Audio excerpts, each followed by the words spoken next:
The sun rose over the canyon, trading post like it had forgotten to shine the day before, and now tried to make up for it. Light slid slow over the warped roofs, through the dust stirred by wagon wheels and boot heels. A girl stood barefoot on the porch planks, her dress thin, her eyes quiet. She didn't speak. She hadn't spoken in days. Her name was June Calloway, and she had been someone's daughter once, until her father's death left her in the hands of a man who drank more than he prayed. Uncle Ray leaned against the post, bottle in hand, and when the stranger approached, no one stopped him. He was tall, older, limped a little, eyes like smoke on a cold river. He said nothing at first, just dropped $2 silver in the dirt between them. "She yours?" he asked. Ray squinted. "She is till she ain't."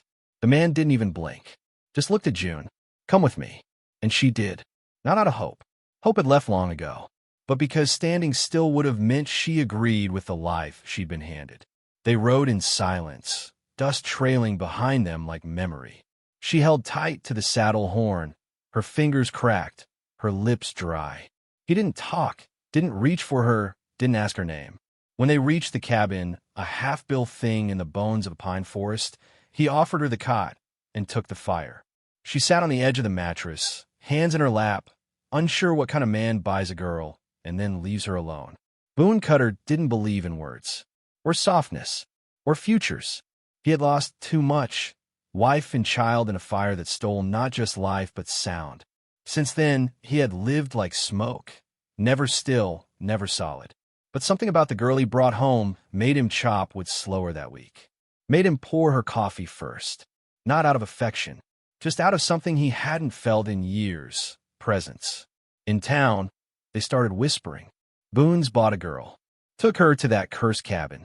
She won't last a season. June heard it when she came down for flour, heard Eula Croft hiss, $1 bride, poor thing. But June didn't answer. Instead, she went home, built a fire, and made biscuits. She burned them. He ate them anyway. He never thanked her, but he left a wooden carving at the edge of her cot a week later.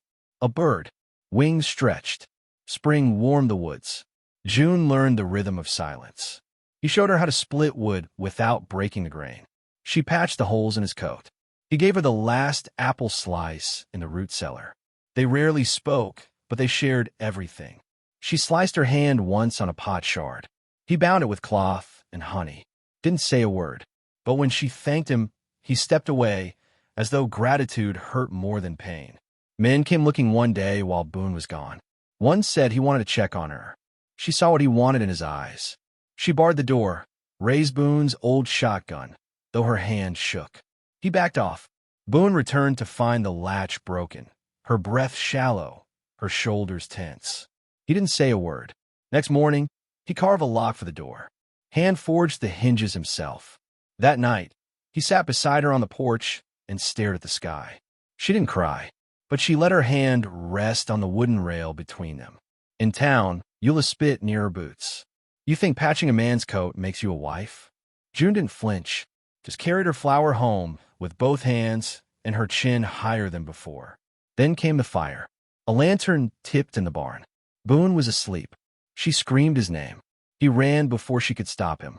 The smoke, the heat, he didn't care. She chased him, coughed herself raw, tried to pull him back. He saw the flames like a memory, not a danger. The barn burned in his eyes the way his past did, sacred, destructive. He stood there too long. "Don't leave me like they did," she screamed into the fire. That broke him loose. He emerged, hair singed, carrying a sack of seed and shame. Later, she bathed the burns on his hands. Her fingers were gentle now. He didn't pull away.